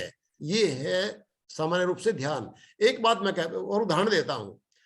आपको ध्यान होगा जब आपका कोई महत्वपूर्ण एग्जाम होगा, सबसे लास्ट वाला, और आपने सोचा होगा भी ये मेरा लास्ट एग्जाम है, और उसके लिए आपने बहुत प्रयत्न किया होगा, महीनों बैठ करके साधना की होगी, पढ़े होंगे बैठ करके, आप एग्जामिनेशन हॉल में गए होंगे, पेपर आपके सामने डिस्ट्रीब्यूट किया, आपने पढ़ा पेपर की भी, attempt any 5 questions the following, और आपने वो पढ़े 8 क्वेश्चन, उसमें से आपके 8 के 8 तैयार हैं, आप लिखने बैठ गए, और जब टीचर ने कहा कि 15 मिनट्स मोर, तब आपका एकदम ध्यान हटा वहां से। ऐसा स्थिति आपके सामने हुई होगी, वो ध्यान है, क्योंकि आपका एक ही सब्जेक्ट पे, क्योंकि सारा महत्वपूर्ण एग्जाम था, सब कुछ तैयार था, क्वेश्चन भी सारे याद थे, और आपने लिखने लगे, और 2.25 घंटे बीतने के बाद जब उसने कहा टीचर ने कि 5 मिनट्स मोर, तो तब आपको झटका लगा, रहे 15 मिनट बचिए, इतना टाइम बीत गया, ना उस समय आपको समोसा याद आया, ना उस समय फिल्म याद आई, न उस समय पानी याद आया, आप लिखते ही चले गए, तो वो ध्यान की स्थिति बन जाती है। तो ये ध्यान की स्थिति है। आचार्य जी, मेरा एक प्रश्न है। मैं रितु तलवाड़ हूँ, डीएवी कॉलेज जलंधर से। डीएवी कॉलेज जलंधर से? मैं ऑडिबल? हाँ जी, हाँ जी सर, डीएवी कॉलेज जलंधर से मैं सिखाती हूँ। आपसे था कि आप कोई ऐसे ध्यान की क्लासेस लेते हैं जिससे स्टूडेंट ज्वाइन कर सकें? और हाँ बिल्कुल, मैं तो आज ही कराने वाला था, आधे घंटे का ध्यान। यूनिवर्सिटी, कई यूनिवर्सिटी मेरे से कराती हैं, लेकिन मुझे तो ये था, मैं आपको उसका कुछ लिंक दे दें या मैसेज छोड़ दें, ताकि ज्यादा से ज्यादा लोग उससे लाभान्वित हो सके। मैडम, मैंने तो लिंक तो नहीं बनाया है। जैसे कॉन्फ्रेंस में मुझे बुलाते हैं, जैसे आपने बुलाया मुझे कॉन्फ्रेंस में, तो वही लिंक होता है, वो मुझे भेज देते हैं, मैं ज्वाइन कर लेता हूँ और मैं सिखा देता हूँ उनको। तो आपका कोई लिंक हो तो आप मुझे कर ले ज्वाइन, और नहीं तो मैं बना लूंगा लिंक, अपना भेज दूंगा आपको। तो मैं नीरज मैडम से रिक्वेस्ट करूंगी कि वो कोऑर्डिनेट कर लें, या हमको बता दें कि हम आपका टाइम टू टाइम आपको इनवाइट कर सकें। मैं भी सर ध्यान करवाती हूँ, आप ऐसा मैं मेरे कक्षा में कुछ आपका व्याख्यान करवा सकती हूँ। मैं तैयार हूँ, कभी भी करा लें आप मैडम से, प्रिंसिपल साहब से अनुमति ले लें। सर अपना फोन नंबर आप छोड़ दीजिए, नहीं तो मैडम से रितु मैडम, मैं आपको इनका फोन नंबर दे दूंगी, मेरे पास है। ठीक है? ठीक है मैम। और हम जितनी भी ये सीरीज करवा रहे हैं योगा की, आप उसको भी ज्वाइन कीजिए। आप ग्रुप में ऐड हैं, सभी लिंक आपके पास पहुंचेंगे। ठीक है मैम? किसी और की कोई जिज्ञासा हो तो आप प्रश्न कर सकते हैं। मैम, मैं एक प्रश्न पूछना चाहता हूँ। हाँ जी राजन सर, बोलिए। हाँ जी, सर से मेरा प्रश्न है कि आज इस वर्तमान समय के अंदर हम योग को योगा बनाते जा रहे हैं, ये कहाँ तक प्रासंगिक है? योग की जो परिभाषा, जो डेफिनेशन है, आज उसको हमने योगा में कन्वर्ट करते जा रहे हैं। तो ये आज इस वर्तमान जो परिस्थिति चल रही है, उसमें ये योग को योगा बना दिया, ये कहाँ तक प्रासंगिक है, कहाँ तक सही है? देखिए, ये असल में कम भाषा का गैप होता है, प्रोनाउंसिएशन का गैप होता है। अब हम लिखते हैं YOGA योगा लिखते हैं, वो अंग्रेज इसको ऐसा ही पढ़ते हैं। हमें तो पता है कि ये शब्द योग है, हमको तो पता है, हम तो योगी बोलते हैं। लेकिन अंग्रेज जो हैं वो इसको या तो वहां से ए हटा दो, बाद में तो वो योग बोलेंगे। उदाहरण के रूप में एक यूके के विद्वान थे, उन्होंने एक पुस्तक, एक डिक्शनरी लिखी थी, संस्कृत इंग्लिश डिक्शनरी। बहुत अच्छी विद्वान, नाम भूल गया मैं उनका, कामिल बुल्के ने एक डिक्शनरी लिखी है, संस्कृत इंग्लिश डिक्शनरी। वो ये लिखते हैं भूमिका में कि भारत में अकारांत शब्द को अकारांत नहीं बोलते, हलंत बोलते हैं। जैसे हम लिखते तो वो अकारांत हैं और बोलते हलंत हैं। संस्कृत की दृष्टि, जैसे राम है शब्द है राम है, और हम बोलते हैं राम। दिनेश है शब्द है, हम बोलते हैं दिनेश। बलवीर है, लिखते तो बलवीर है लेकिन बोलते हैं बलवीर, हलत लगा देते हैं नीचे। तो ये तो अब वो कह रहा कि ये इंडियन गलत बोलते हैं। और ये योगा भी वही है, हमने योगा नहीं करा, योगा करा है अंग्रेजों ने, क्योंकि उसमें ए लगा हुआ बाद में। हम तो ठीक लिख रहे हैं क्योंकि ये ग में ए है, लेकिन हम बोलते हैं हलंत, हम योगे नहीं बोलते, हमें बोलना चाहिए योग है। हम योग बोलते हैं, हम हलंत बोलते हैं, वो योगा बोलते हैं, तो गलत दोनों बोल रहे हैं। ठीक है ना। और प्रासंगिक तो मैंने आपको बताई कि योग का कोई सा भी अंग का पालन करो आप, आपके हेल्थ से रिलेटेड है। रिसर्च आज की भी आ रही है, प्राचीन काल की भी है। मेरा सर आपसे ये प्रश्न है, मैं प्रोनाउंसिएशन के हिसाब से नहीं कह रहा।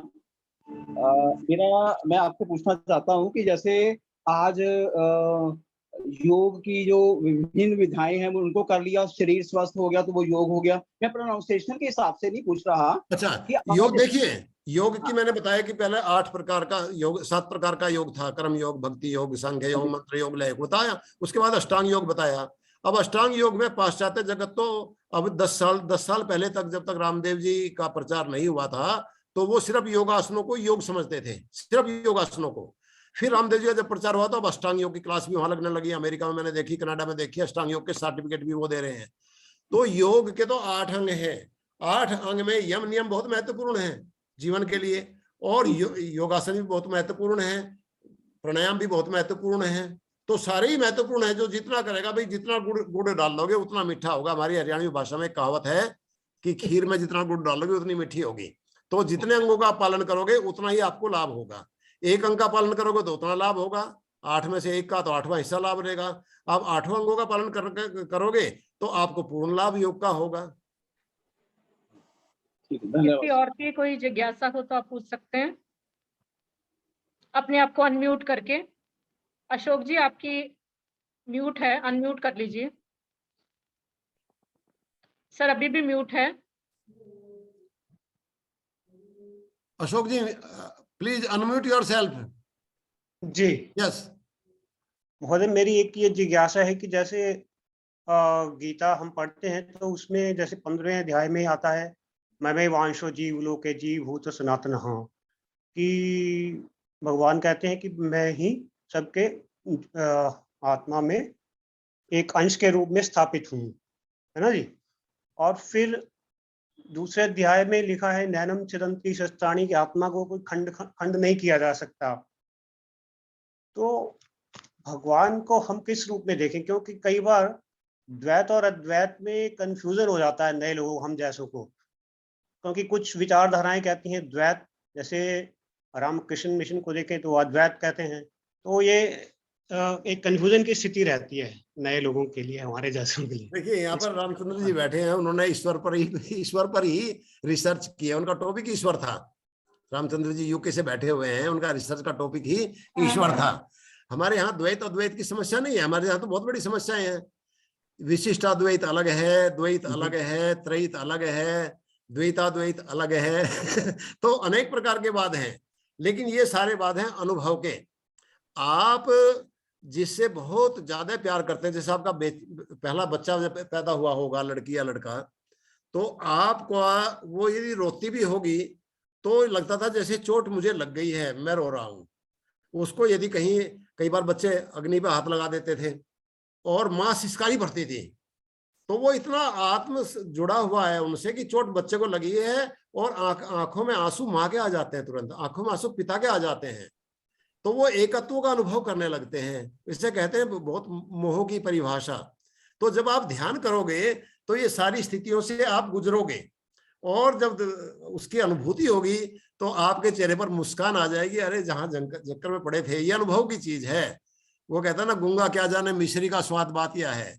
ये तो गोते लगाने से ही पता लगेगा, जब उसमें आप ध्यान करोगे तब पता लगेगा। देखिए गीता में क्या बताऊं आपको, गीता का प्रसंग चल पड़ेगा।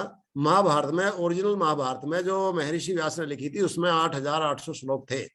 राजा भोज के समय 24,000 श्लोक हो गए, और अब 1 लाख से ज्यादा श्लोक हैं। तो ये मिलावट होती चली गई। तो गीता भी तो महाभारत का हिस्सा है, भीष्म पर्व के 23वें से 40वें अध्याय तक। तो उतना ही परिवर्तन में गीता बढ़ी है।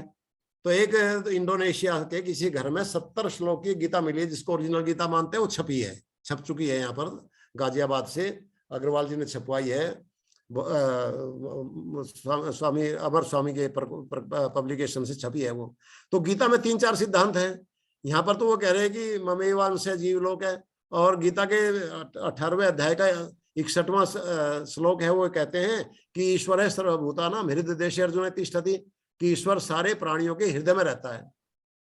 और क्यों कैसे रहता है हृदय में? अब कहते हैं कि भाई आत्मा तो बहुत सूक्ष्म है, आत्मा दिखाई नहीं देती, और परमात्मा आत्मा से भी सूक्ष्म है। जैसे लोहे के अंदर अग्नि समा जाती है, लोहे की छड़ है, उसको अग्नि में रखो तो अग्नि लोहे के अंदर प्रवेश कर जाएगी और लोहा लाल हो जाएगा। क्यों? अग्नि लोहे से सूक्ष्म है। इसी प्रकार से आत्मा से सूक्ष्म परमात्मा, तो आत्मा में रहता है परमात्मा, वो तो ठीक है जो आपने कहा कि मैं उसके हृदय में रहता हूं, उसमें तो कोई दिक्कत ही नहीं है। आप एक अनुभव और करो, कभी आपने ऐसा देखा होगा, कोई खतरा महसूस हुआ होगा आपको, उस समय आपको परमात्मा याद आया होगा। जब कोई खतरा महसूस हुआ होगा जीवन का, कभी अंधेरे में कोई भय लगा होगा आपको, तो ईश्वर याद आएगा उस समय। न कोई मंदिर याद आएगा, न मूर्ति याद आएगी, न कोई आश्रम याद आएगा, न कोई गुरु याद आएगा। क्योंकि आत्मा, ऋषि दयानंद ये लिखते हैं सत्यार्थ प्रकाश में कि सबका आत्मा सत्य और असत्य को जानने हारा है। हम अपने स्वार्थवश, लोभवश, अहंकारवश सत्य को स्वीकार नहीं करते। तो आत्मा को पता होता है कि भाई यहाँ ईश्वर ही रक्षा कर सकता है, इसलिए वो ईश्वर को याद करता है। आप समझे मेरी बात? तो ये साधना की वो है। आप योगांग करिए, 1 महीने इन अष्टांग योग का पालन करके देखिए, और फिर बात करेंगे तो आपको लगेगा कि अब तो बहुत, आप सोचोगे जीवन ऐसे ही बेकार चला गया है तो मेरा इतना दिन आपका स्वास्थ्य बहुत अच्छा हो जाएगा, वर्क एफिशिएंसी बहुत ज्यादा बढ़ जाएगी, मेमोरी पावर बहुत ज्यादा बढ़ जाएगी। आपको लगेगा कि एक एग्जाम और दे लूं मैं। आपका सारा जीवन बहुत सुखी में हो जाएगा, सचमुच। मैं तो, क्योंकि मैं खुद करता हूँ, करवाता हूँ लोगों को, और वो सबका यही अनुभव है, और रिसर्च जो आ रही है उनका भी यही अनुभव है कि नींद को एकदम ठीक कर देता है, ब्लड प्रेशर को एकदम ठीक कर देता है, और आदमी को नेगेटिविटी को खत्म कर देता है। आदमी उत्साह में हंसमुख होकर घूमता है योग करने वाला। जी, thank you Ashok sir. Ashok sir, आप हमारे साथ संस्कृत स्पीकिंग क्लासेस भी लगा रहे हैं शाम को, बड़ा अच्छा लगता है सर का उत्साह देखकर। बहुत धन्यवाद सर। आप थोड़ा सा अष्टांग योग का पालन करिए, मतलब योगासन करिए, प्राणायाम करिए, ध्यान करिए। कोई भी करना शुरू कर देगा, प्राणायाम ही करना शुरू कर देगा आधा घंटा बैठ करके, तो उससे आपको 10 दिन के अंदर अंदर एकदम drumstick changes you feel your self in your body and mind. Thank you. किसी और का कोई प्रश्न है या जिज्ञासा है तो आप पूछ सकते हैं। आशुतोष सर, आपकी कोई जिज्ञासा है तो?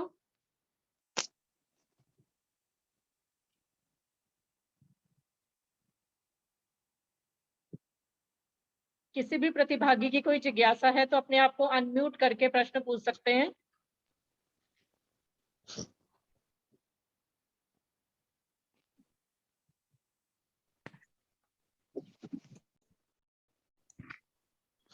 मेरी आवाज सुनाई दे रही है सभी को? हाँ जी। नमस्कार मैम। हाँ जी। मेरी जिज्ञासा तो नहीं है, लेकिन मेरी जिज्ञासा शांत हुई है गुरुजी के उद्बोधन के माध्यम से।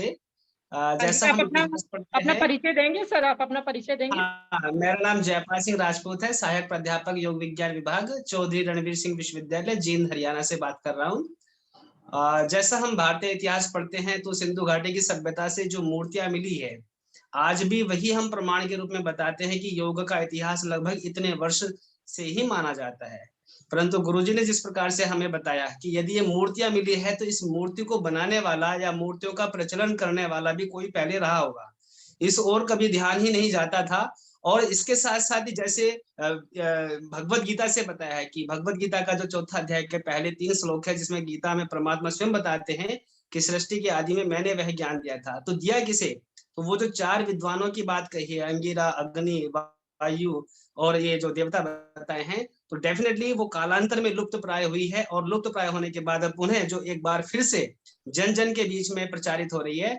तो इस तरह का उद्बोधन देने के लिए गुरुजी का बहुत बहुत हार्दिक धन्यवाद, बहुत बहुत हार्दिक आभार आप सभी का भी, जिन्होंने इस कार्यक्रम को आयोजित किया है। बहुत बहुत धन्यवाद। बहुत बहुत धन्यवाद सर। किसी और का कोई प्रश्न हो तो?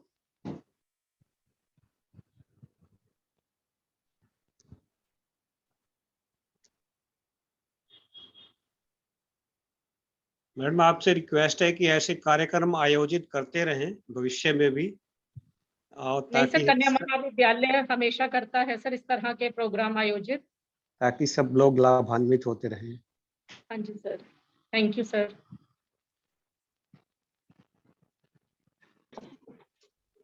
किसी और का यदि कोई जिज्ञासा है या प्रश्न है तो आप पूछ सकते हैं अनम्यूट करके। किसी का कोई कमेंट हो?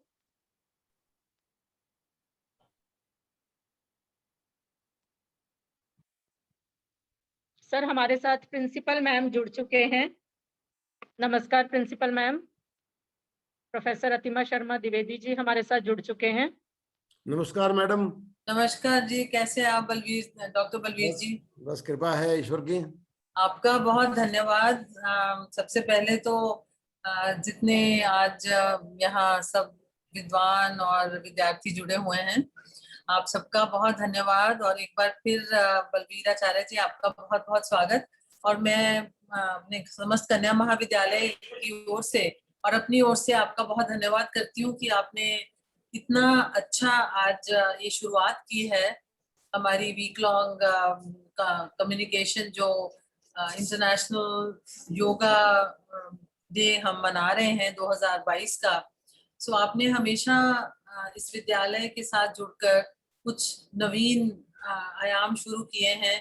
पहले भी आपकी सपोर्ट हमें मिलती रही है और मैं एक बार फिर आपका धन्यवाद करती हूँ कि आपने बहुत मुझे डॉक्टर नीरज बता रहे थे कि आपने गाइड किया है इंटरनेशनल स्पीकर्स के लिए, और जो भी आने वाले दिनों में हमारे साथ इंटरनेशनल स्पीकर्स भी जुड़ेंगे और अपने नेशनल स्पीकर्स भी होंगे। सो मैं सबका एक बार उनकी एब्सेंशिया में स्वागत भी करती हूँ और आपका एक बार फिर धन्यवाद करती हूँ कि आपने हमें वो कॉन्टेक्ट्स दिए और उन सबको प्रेरित किया हमारे साथ जुड़ने के लिए। और मैं डॉक्टर नीरज का भी बहुत धन्यवाद करती हूँ, और साथ में उनकी जो प्रेरणा है वो यही है कि हमेशा कुछ नया विद्यालय के लिए और विद्यार्थियों के लिए और सारे समाज में सब लोगों के लिए करने की कोशिश करती हैं।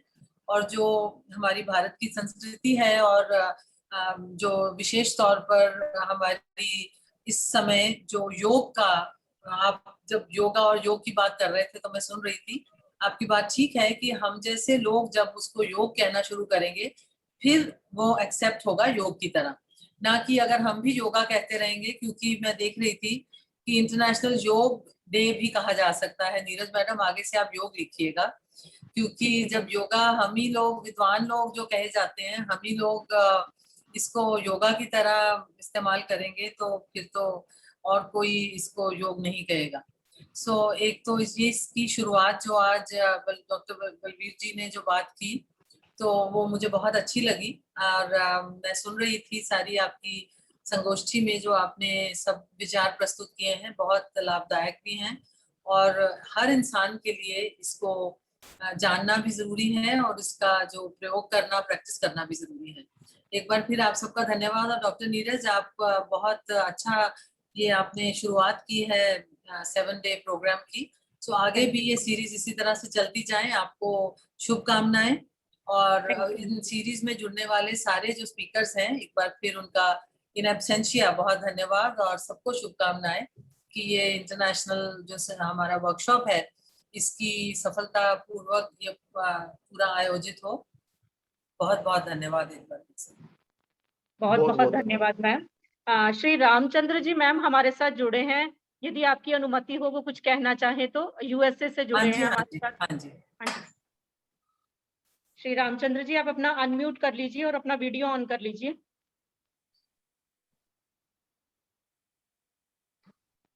मैं इस समय व्यस्त हूँ और यात्रा में हूँ, तो फिर मैं आपसे पुनः बात करूंगा मंगलवार के दिन। ठीक है, मंगलवार को मैम इनका लेक्चर है स्पेशल, हमने ऑर्गेनाइज किया हुआ है तो इनसे टाइम लिया हुआ है हमने। तो मैम 11 बजे ही ये करेंगे लेक्चर। इस समय शायद वहां पर 7 साढ़े 7 बजे हैं यूएसए में। Thank you Shri Ramchandra ji. तो आपको 12 तारीख को हम मिलते हैं 11 बजे। यदि किसी और की कोई जिज्ञासा है तो आप प्रश्न कर सकते हैं। वैसे तो मैम ने धन्यवाद कर दिया है, उसके बाद कुछ बचता नहीं है कहने के लिए। मैम ने बहुत अच्छे से कृतज्ञता ज्ञापित की है। यदि फिर भी आप कुछ बात करना चाहें तो जरूर करिए। मेरे धन्यवाद ठीक का है। मतलब ये नहीं है कि वो खत्म कर दीजिए। ठीक है, thank you so much ma'am, thank you so much. और भी हमारे साथ बहुत विद्वज्जन जुड़े हैं, यदि किसी की कोई जिज्ञासा है तो आप प्रश्न कर सकते हैं, यदि किसी की कोई टिप्पणी है तो भी कर सकते हैं। हाँ जी, नमस्ते मैम। नमस्ते सर, आप अपना परिचय मैम, ये देके मेरे बात प्रारंभ कीजिए। मैम, मेरा नाम योगाचार्य सुमित है। हाँ मैं जी, यहाँ पतंजलि विश्वविद्यालय से पीएचडी तक कर रहा हूँ। हाँ अभी जी, 1 ईयर हुआ है तो मुझे यहाँ, और तो मैं यहाँ एज इंस्ट्रक्टर भी तक काम करता हूँ, योगा इंस्ट्रक्टर। बीएससी एमएससी तक क्लास का लेता हूँ तो मॉर्निंग में। तो जैसे कि गुरु जी ने बहुत ही अच्छा व्याख्यान दिया है अष्टांग योग के बारे में। मैं तो पिछले 4-5 साल से तो गुरु जी से जुड़ा हुआ हूँ, और इनके सानिध्य में मैंने सब कुछ सीखा है। जो इन्होंने सिखाया, जो इनका तो मार्गदर्शन रहा, उसी की वजह से आज मैं यहाँ तक हूँ। तो आज जो तो गुरु जी ने अष्टांग योग का वर्णन किया, अगर आप अपने जीवन में अपनाएंगे, आप सभी भी अपनाएंगे, तो आपको भी तो बहुत लाभ होगा। क्योंकि मैं तो गुरु जी को बिल्कुल मैंने निकट से देखा है, ये तो कैसे उनके नियमों का यम नियम, आसन, प्राणायाम, प्रत्याहार, धारणा, ध्यान, समाधि नियमित रूप से डेली, कभी भी क्षण भर भी उन्हें नहीं बोलते। सुबह चाहिए तो कितने व्यस्त हो, लेकिन 15-20 मिनट जरूर निकालेंगे अपने लिए, योग के लिए, ध्यान के लिए, साधना के लिए, तो प्राणायाम तो करेंगे।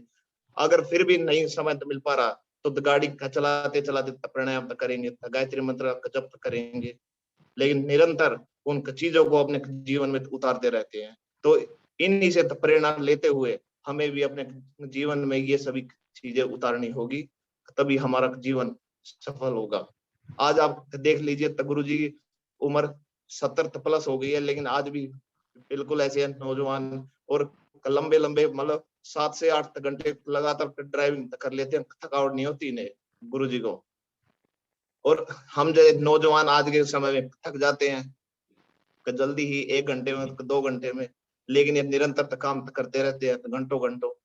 एक बार तो बैठ गए ध्यान में, तो पता ही नहीं लगता था कितने घंटों तक लगे हुए हैं तपस्या करने, योग तक कर रहे हैं।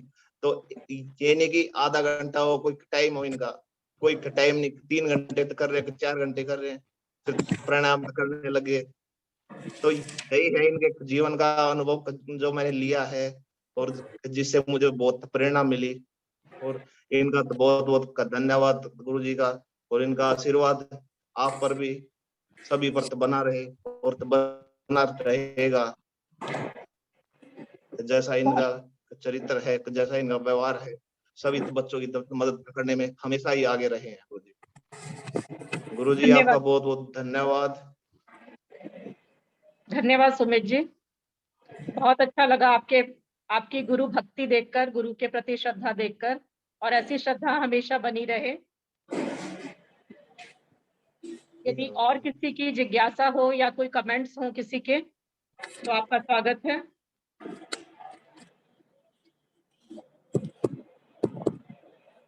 आप अपने आप को अनम्यूट करके अपनी बात कह सकते हैं।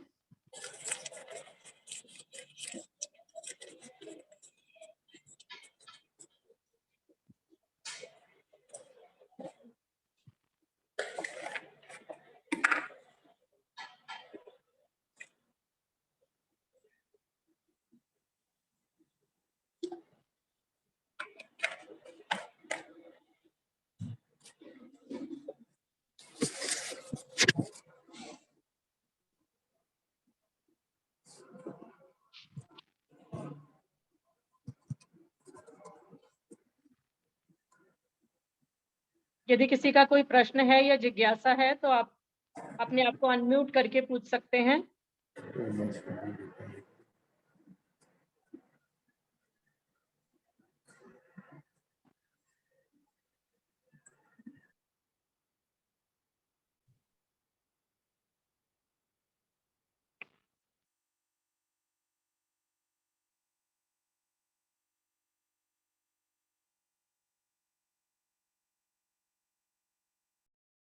राम जी हमारे साथ जुड़े हुए हैं, सर आप कुछ कहना चाहते हैं?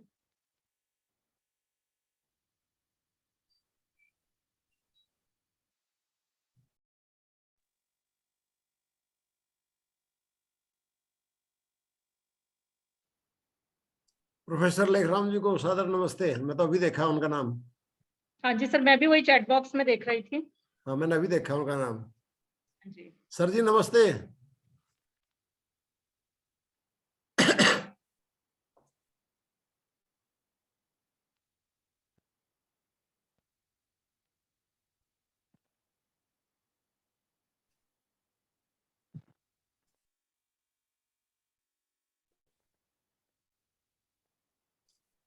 चलिए मैडम, नहीं पूछ रहे तो फिर खत्म करें। हाँ जी, हाँ जी, हाँ जी सर, आभार व्यक्ति की और हम अग्रसर होते हैं।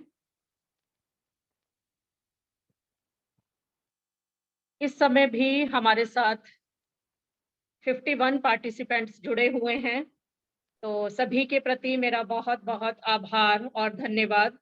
विशेष रूप से प्रोफेसर बलवीर आचार्य जी के प्रति मैं नतमस्तक हूँ कि आप निस्वार्थ भाव से कन्या महाविद्यालय के साथ जुड़े हुए हैं, और मैं आशा करती हूँ कि भविष्य में भी आपका इसी तरह से सहयोग रहेगा। मैं विशेष रूप से अपनी principal madam professor Atima Sharma Dwivedi ji का हार्दिक धन्यवाद करती हूँ, क्योंकि उनकी उपस्थिति ही हमारे लिए सौभाग्य का सूचक होती है। और मैडम, आपकी उपस्थिति से हमारा मनोबल और अधिक बढ़ता है, हमें प्रोत्साहन मिलता है और हमारे अंदर दृढ़ इच्छा जागृत होती है कि हम अपने महाविद्यालय के लिए कुछ और अच्छा कर पाएं। इन्हीं शब्दों के साथ आप सभी का बहुत बहुत आभार और धन्यवाद। ये हमारी शुरुआत हुई है आज से योग की कार्यशाला की, और इसको हम निरंतर प्रगति की ओर बढ़ाएंगे। और बलवीर जी, मैं आपको बताना चाहती हूँ कि जब से प्रिंसिपल मैम यहाँ पर आए हैं, तब से उन्होंने संस्कृत विभाग की स्थापना, वैदिक रिसर्च सेंटर की स्थापना, वेरी गुड।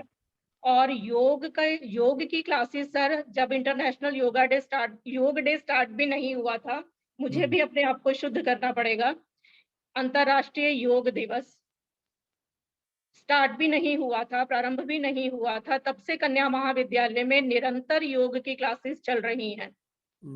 बहुत अच्छा, बहुत सुंदर। और हॉस्टल में हम इसको निरंतर आयोजित करते हैं, और कभी मौका मिला तो मेरे पास योग की कक्षाओं का बहुत सारा डाटा है, तो किसी दिन मैं उसकी पूरी वीडियो बनाकर भी आपको दिखाऊंगी कि हम पहले से ही योग की क्लासेस चला रहे हैं, और पुरातन अपनी ट्रेडिशन को संभाले हुए और नवीनतम आयामों को भी कन्या महाविद्यालय प्रिंसिपल मैम की छत्र छाया में बहुत ऊंचा अपने आप को उठाने की कोशिश कर रहा है। मेरा तो एक बहुत छोटा सा विभाग है, संस्कृत विभाग, उसमें बहुत से लोग जुड़े हुए होते हैं। जैसे अब मैं ऑनलाइन क्लासेस लगा रही हूँ, संस्कृत स्पीकिंग भी शाम को चल रही हैं, और सुबह के समय हमने योग की क्लासेस प्रारंभ की हैं, तो उसमें टेक्निकल रूप में Nitin sir computer science department से और शशि सर जो हैं वो जूम आईडी चला रहे हैं, तो उनका भी मैं हार्दिक रूप से बहुत बहुत आभार व्यक्त करती हूँ कि वे हमेशा हमें सहयोग देने के लिए तत्पर रहते हैं।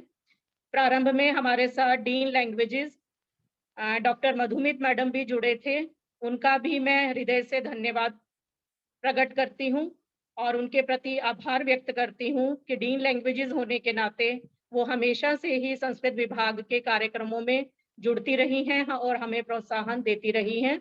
तो मैं इन्हीं शब्दों के साथ प्रिंसिपल मैम का, प्रोफेसर बलवीर आचार्य जी का और संस्कृत के जितने भी विद्वान, प्रतिभागी और योग के विशिष्ट विद्वान हमारे साथ जुड़े हैं, उनका भी मैं विशेष रूप से आभार व्यक्त करती हूँ।